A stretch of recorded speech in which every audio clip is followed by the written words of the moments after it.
I'm Carl, and you're watching the Coffee Bowling Channel.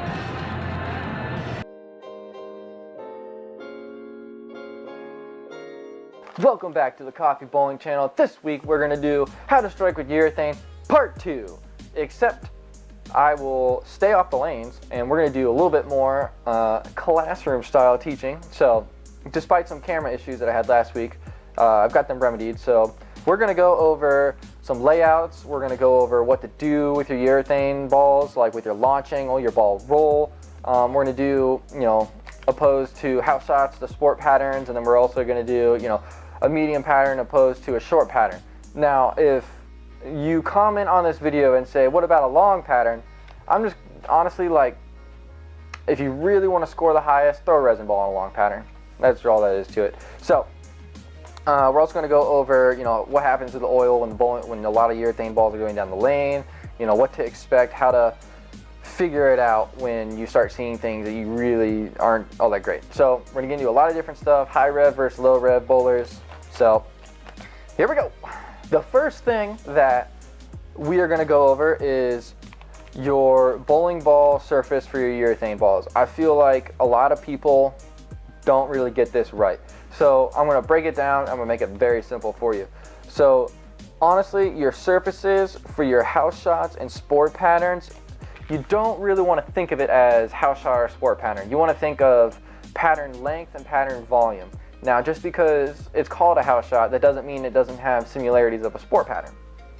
So when it comes to bowling ball surface, now pretty much like if you're there's no real time you need a shiny urethane, because the whole goal of throwing urethane is to get it to read early and stop. You want to control the down lane reaction. You're not looking to generate hook with urethane. You're looking to generate control.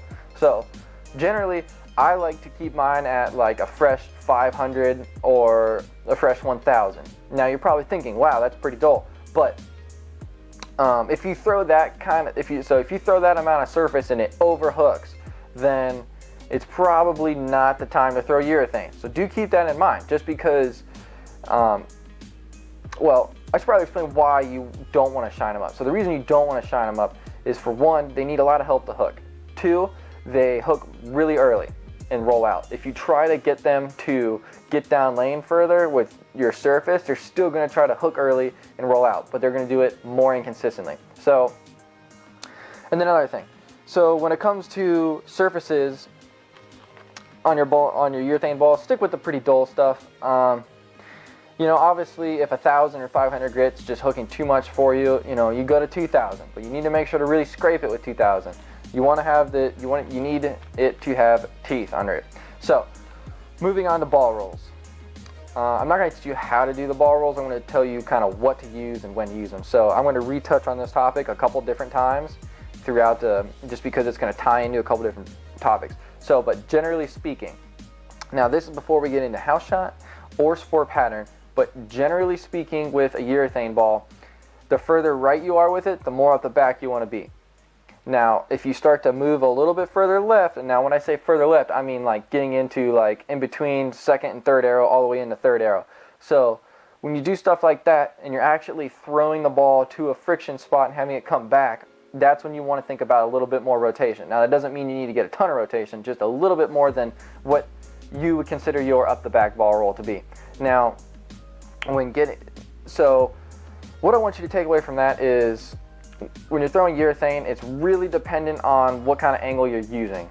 So if you're trying to keep your launch angle right in front of you and you want to just get the ball to go real straight and stop, you want to be up the back of it. Anytime you're trying to control your break point, you want to be up the back. Now, anytime you need to get the ball to finish more down lane, like you opening your angles up and you're throwing it more sideways to the front part of the lane, it's probably a little more beneficial to open up your ball roll a little bit, get some more rotation. We're going to break launch angles into two different sections. One's going to be for house shot, one's going to be for sport pattern. I'll go over short patterns and medium patterns for launch angles. So for a house shot, I generally try to keep my launch angle at the 6 pin. I don't really want to be throwing it towards the gutter because there's too much friction. The ball just overhooks. What I want to use is a closed launch angle to help me stay in the oil longer down the lane. And what this does is it creates a real easy down and in shot with the urethane ball. I generally try to be around about the second arrow and then I let the friction on the lane tell me where to go from there.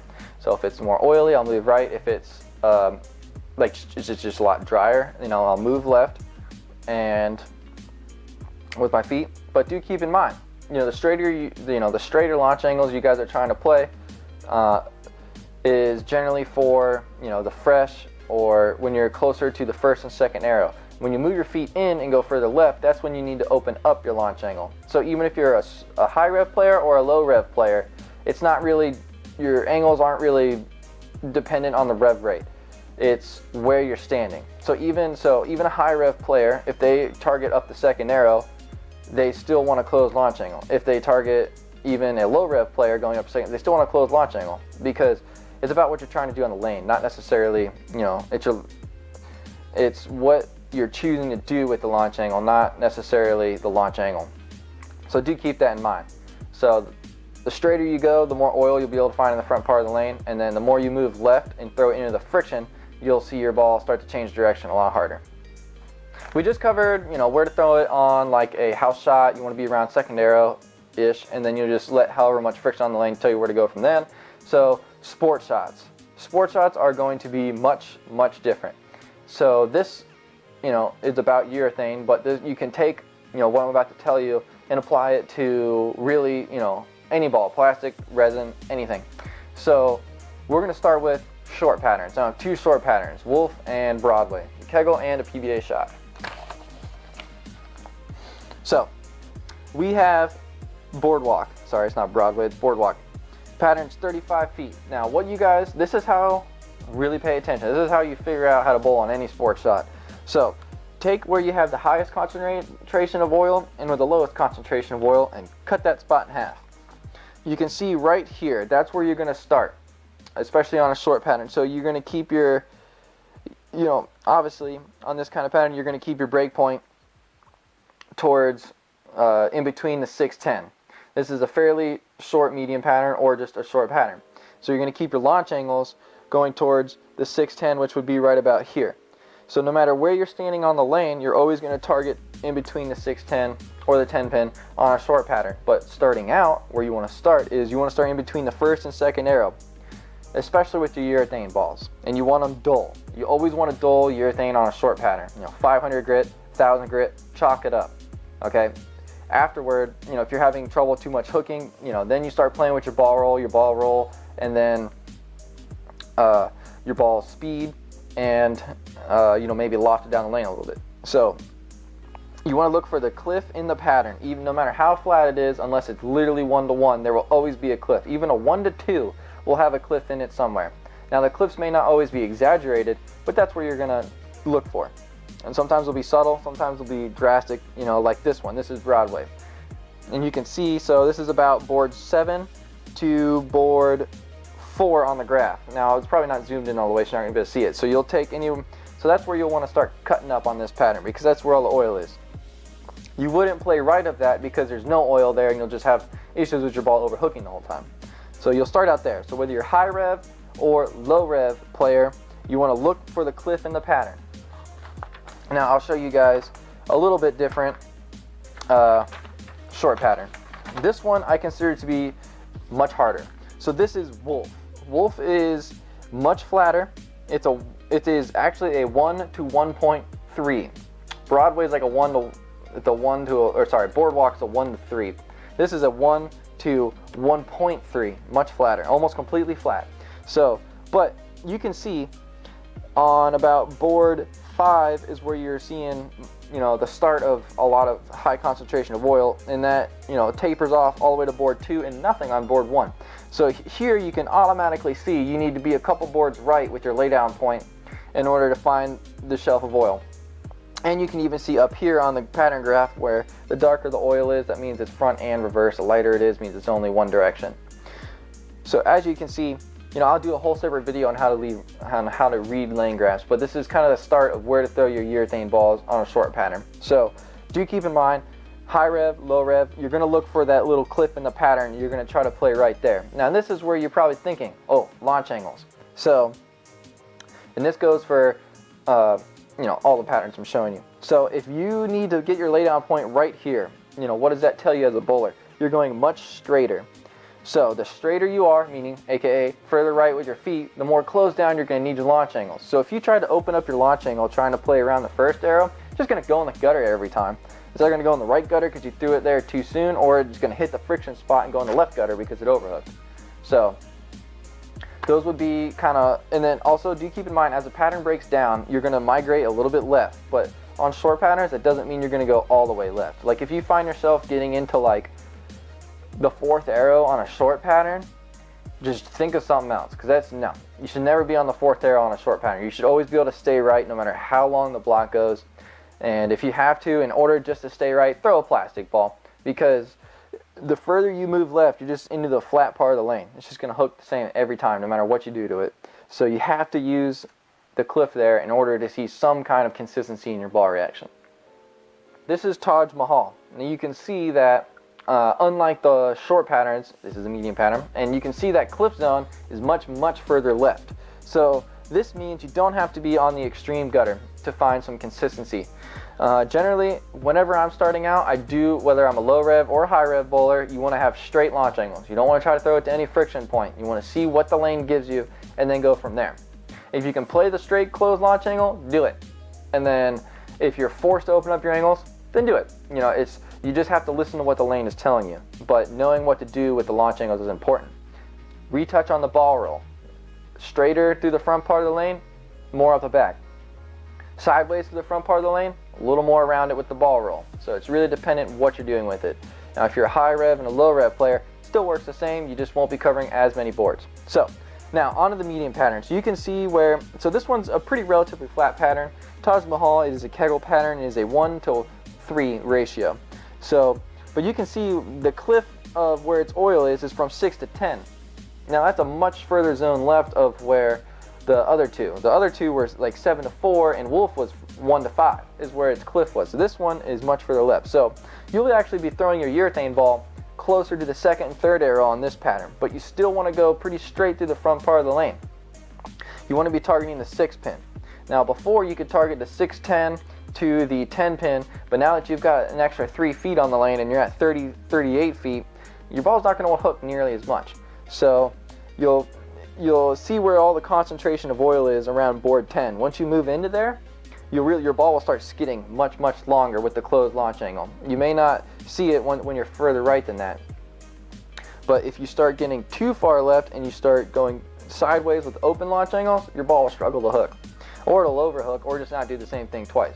The main thing you want to look for is consistency. If your ball's doing, a consistent reaction, then you're probably doing it right. Now, if you're using a launch angle and the ball's just doing something different every time, stop doing that. So, this is a medium pattern. Let me get on, so, also, just to recap, you still want to target 6 pin. You're going to have to kind of imagine it being over here. But even as you move left into this pattern, eventually you're going to have to stop throwing urethane because it's just going to get too dry for it and it won't make it down lane. Knowing when to stop throwing urethane is just as important as when to throw urethane. So do keep in mind, on a medium pattern, you don't have to throw urethane. You don't have to throw urethane on a short pattern. I generally like to start out with it because it's much easier to control. And on these shorter medium patterns. Now when I'm on like 41 and longer, I generally don't need to do it, depending on where that shelf of oil is. So let's find another medium pattern to look at here. So that one was 38 feet. Let's find one that is 41. Or something a little bit longer. The arsenic. Okay, 41 feet. So this is a cool one. This is perfect. So this is a kegel pattern, and man, it hard. So I've actually won a tournament on this.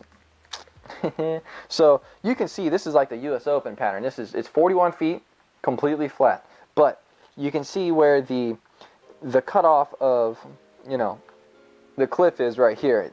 So you actually this is going to be similar to a short pattern in that your cliff zone is from about 3 to 6 on the graph. So that's where you start. That's where you start with your closed launch angles and then slowly move left from there. This is a pattern that's got a lot of oil in it, so you probably don't need to open up your launch angles a whole lot. But it's also situational. And if you wanted to throw urethane on this kind of pattern, definitely possible because it's a medium pattern, but you got to have a lot of surface. You got to go real up the back to get the ball to read properly in the front part of the lane. So that's a little bit of the medium and long patterns and in-house shots of how to do on sport patterns. If you guys want me to touch more on how to read lane graphs, let me know. Let me know in the comments. All right.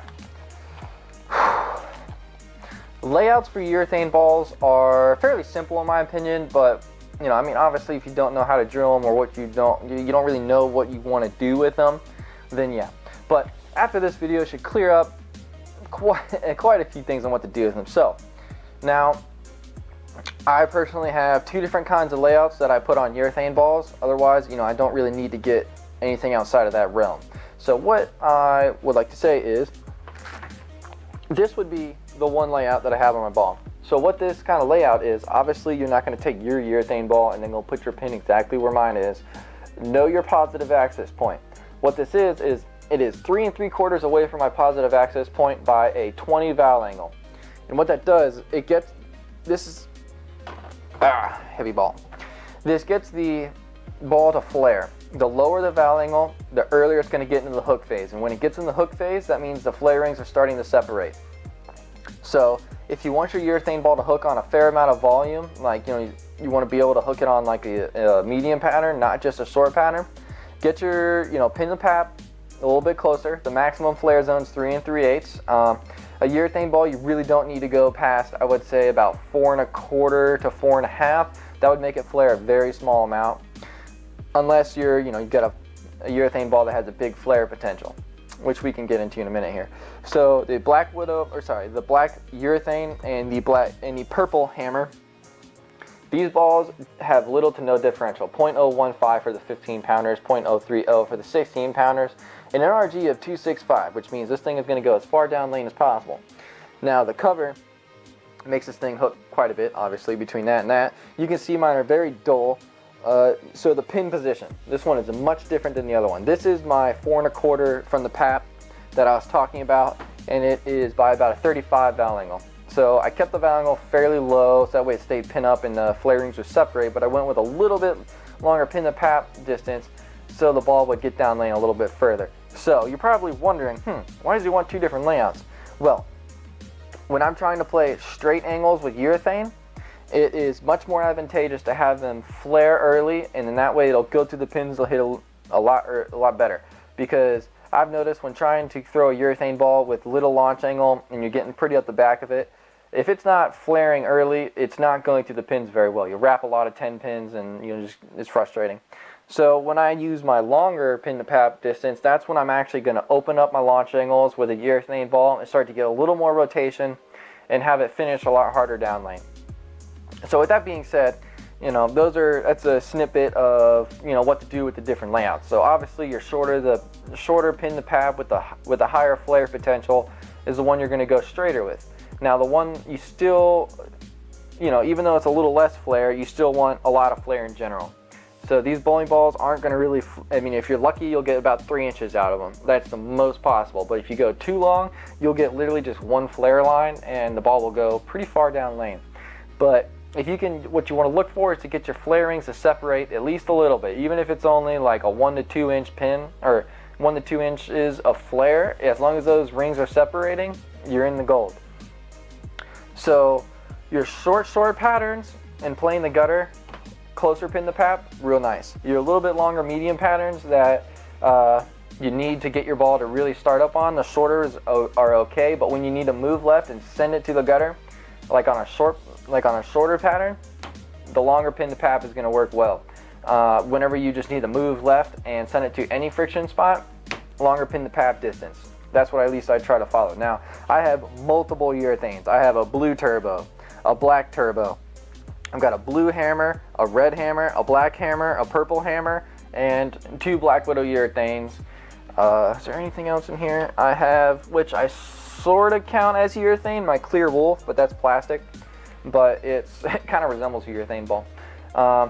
So generally, if it's not the Black Widow urethane, what I just said will work. Now, if it is the Black Widow urethane, that is probably one of the only it's probably one of the only bowling only urethane bowling balls that has a big core in it, meaning like it has like the reactive resin core in it. So you can actually just drill it how you would normally drill a reactive resin ball, meaning set it up. But I can already tell you this, the cover on a Black Widow urethane is so unbelievably strong and early. If you drill it to flare too soon and you use a low val angle, well actually no, you want to keep the low val angle. Any urethane ball, low val angles are great. But I'm saying if you keep the short, the pin to pap distance and you put it in the maximum flare zone, those rings are going to separate immediately on you, and the ball is literally going to flare all over the ball to the point where it overlaps itself. That's what one of mine does. And to be honest, the only time I can use it, because it hooks so much, is whenever there's just some kind of crazy out of bounds on the gutter and no reactive resin ball will hook up it. The Black Widow urethane will. The ball is stupid. It doesn't make any sense why it hooks that much. People get all bent out of shape about a purple hammer hooking a lot. Well, they've never seen a Black Widow urethane hook. It's, for whatever reason, it wasn't super popular, but if you get your hands on one, wow, it is a ball like no other. Like, it is, I honestly don't have enough good things to say about it. So I drilled a second Black Widow urethane, and what I did was I went about 5 to 5 1/4 on the pin to pap. Now, that would not work on your weaker cored urethane balls, but this core has a differential of 0.50, and it might be 0.58 actually, because it's the Black Widow gas mask core, and it's got a fairly low RG, like a 248 or 249 or 250, something like that. But that core setup is so strong that I can drill it like it's a regular ball. So the one that I drilled to flare less and keep the rings more on top of itself until they started to separate actually was weak enough just to be right. Like, had I drilled it any stronger, it still would have been too strong. So if you get one of those urethane balls with a big asymmetric core in it, keep in mind that you can probably drill those a little bit weaker. But you want to look for the flare rings to be close to each other and also separate. So if all that hoopla just confused you that I just said, remember this. The lower differential urethane balls, you want a fairly short 3 3/8 to, well actually, I mean, you can go even shorter than that. You can go like literally a 1 to 4 1/4 range. Obviously, if you go shorter than 3 3/8, you're gonna start shrinking your flare. If you go more than 3 3/8, you're gonna shrink your flare as well. So the closer to 3 3/8, the bigger flare you're gonna have. Keep that in mind. With the urethane balls that have less flare potential, you want to make them flare. The balls that already have a ton of flare potential, just customize how you want that flare to shape for you. So lower val angles work. I would say anywhere from like 0 to 15 is pretty extreme for a urethane ball, but 15 to 35 is going to be the realm of getting you to honestly whatever you want with them. Now the lower val angle, the earlier it's going to get in the hook phase. Do keep that in mind. And your pin to pap distances are important as well, so keep that in mind too. Oh boy. If you're gonna leave a comment about what I'm about to say, just know that everybody has different terminology, and sometimes it's hard to understand people and the way they communicate. So everybody needs to be nice to each other, because you may both be thinking you're saying different things, but you're actually saying the same thing. So be nice to each other in the comment section. Carry down. Does it exist? Is it real? Is the urethane the only thing that creates it? I'm not gonna answer those huge questions for you because I'm just a simple man and a bowler. If anybody is to truly prove it correctly, you want to look up the Kegel Training Center, and you want to look maybe the IRTC in Tennessee. So this is what I know to be factual. Correct me if I'm wrong. I ain't gonna get upset, but so urethane. When a urethane ball goes down the lane, urethane does not absorb oil. It sits on the cover, which means it picks it up off the front and distributes it somewhere else on the lane. Now, you're probably thinking, oh, he's throwing his urethane ball, he threw 2 shots in practice, now the whole lane is all messed up and I can't bowl. False. Remember this, it takes a lot of shots with urethane to truly change the pattern. And it's got to be more than one bowler, and it's got to be for, at least 10 shots to really see a difference. So, do keep that in mind, because it can only distribute a little bit at a time. It only take a little bit at a time. That's the major difference between a reactive resin ball and a urethane ball. The reactive resin just picks up oil the entire time it's going down the lane and sucks it up, just absorbs it into the ball. So there is no real, the oil doesn't go anywhere but into the ball with a reactive resin ball. So it gets drier and drier and drier because there is less volume in the lane pattern. Now a urethane ball, there are two things. What you want to do is you want to make sure that you are wiping off the surface of the urethane ball after every shot. You want a chamois. A microfiber towel does not work. It's trash. I don't care how you feel about a microfiber towel. Stop using them. I don't even know why people use them. They're like the worst bowling towel possible. So, because all it does is spread the oil around the ball. Okay, I gotta get off the microfiber towel topic because I will sit here and rant for days. But get a chamois. Make sure they're off. You want to have all the oil off the surface of the ball before you throw a urethane ball every shot, because that is what's going to keep it consistent for you. The more you let that urethane ball get oil on the surface and you just keep throwing it with oil on the surface, that is how you're going to redistribute oil down lane much faster, and it will accelerate what you're seeing. So now, whether it's carry down or oil or just no oil in the front part of the lane, which is the other side of the argument, what it does is it distributes it, picks it up off the front part of the lane, puts it in the back part of the lane, so the ball doesn't want to hook, but not because of the carry down, because of the lack of oil in the front part of the lane. Now you can loft it, or you can throw a weaker ball that will retain a little bit more energy, but when it experiences the oil that's been redistributed a little bit further down lane, it kind of struggles to hook because it loses energy in the front part of the lane and then hits another track of oil. So what you got to think of is, sometimes, yes, change your ball, but slow your ball speed down. That will help, because generally on a condition that has a lot of urethane, I'm not going to call it carry down, I'm not going to call it oil depletion in the fronts, because everybody else sees it differently. So, but the thing that they do see that is the same is what happens, because it happens to everybody. How do you tackle it? So what I do is, one, how early is the ball hooking? If you're throwing a urethane ball, it's going to hook early. Two, loft the ball. Just loft the urethane ball right out of the gate if you know a ton of urethane is going to be thrown, because one, the urethane ball is going to want to hook earlier, and the more oil it's being taken out of the front part of the lane means it's going to hook even earlier there. So by lofting the ball, you're going to see a more consistent reaction. Not a better one, a more consistent one. The reason why I go to lofting it is because, one, the more I move left with urethane, people have already been left with me with reactive balls, so you're moving into a front part of the lane that's been beat up regardless. So by lofting it over the lane, you're giving yourself a little bit more consistent reaction. And if you didn't loft it, yes, the ball could still roll good, but it's going to encounter a whole lot more traffic in the front part of the lane. It could potentially make it harder to strike. So that's why I generally try to loft it. Now, even when I'm lofting it, I try to be fairly off the back with my ball roll with a urethane ball, because that's going to get it to start up and shape, especially in the carry down. And that's why I even brought it up. So if you, well, there you go, I just said carry down. But if you start to see no down lane hook, you got to figure out why it's happening. Most of the time with urethane is because there's a little more oil down lane and a little less oil up in the front part of the lane. So do things that give the ball more energy to hook. For me, I generally slow my ball speed down a lot, and I get a little bit softer at the bottom and get going a little bit more up the back of it. Now, if I have to use a really open launch angle, then I will still keep my ball speed slow, and I'll still get out the back of it, but not nearly as much. I'll get a little more on the side of it, but not like spin it. So do keep that in mind. How to tackle so another thing, if you're throwing a reactive resin ball and people are throwing a lot of urethane, the saying, if you can't beat them, join them. Like if the urethane ball, or if the reactive resin ball is just getting destroyed by the urethane and like you just can't find a consistent ball reaction, maybe try lofting it, move around on the lane a little bit. If nothing is working, throw your urethane ball.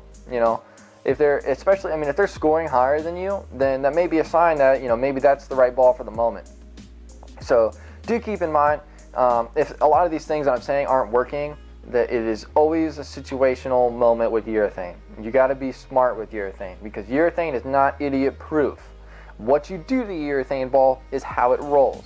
So if you get up the back of it, it's going to read early and then stop. If you get around it, it's going to get down lane a little bit but still hook early because it's urethane, and then pop more in the back part of the lane. Whereas a reactive resin ball, it already has a lot of help to hook, without the bowler. So it's like it's a marriage between the bowler and the ball itself. Now with urethane, it is literally a one-sided toxic relationship, all the bowler and not the ball. Urethane ball is a rock. It does not do anything. It just goes straight and goes. It's literally all the bowler when they're throwing urethane balls. So keep that in mind. The urethane ball will listen to whatever you do. You just got to do it. And I have reached the end of the video. If I did not cover anything that you guys were hoping for, drop it in the comments section. Hit me in the DMs on Facebook and I can sort it out for you if it would really help you a lot. Also, if you got any more video topics or ideas, put it in the comments section. Hit that like and subscribe button so I can hopefully get to 4,000 subscribers. We're at 3,443, something like that, and wow, I just can't believe it. I'm getting a ton of people at every event telling me how it's been helping them. All these videos they're great. I've had the last regional I was at, I had a mom, and when I was bowling on the Pro-Am, I had a lot of other kids come up and say they really like my videos. They've been helping them bowl, and they gave me a couple ideas. So I may be doing some topics on real beginner bowlers to help them get off the ground here. So that's how to strike with urethane, part 2. See you next week.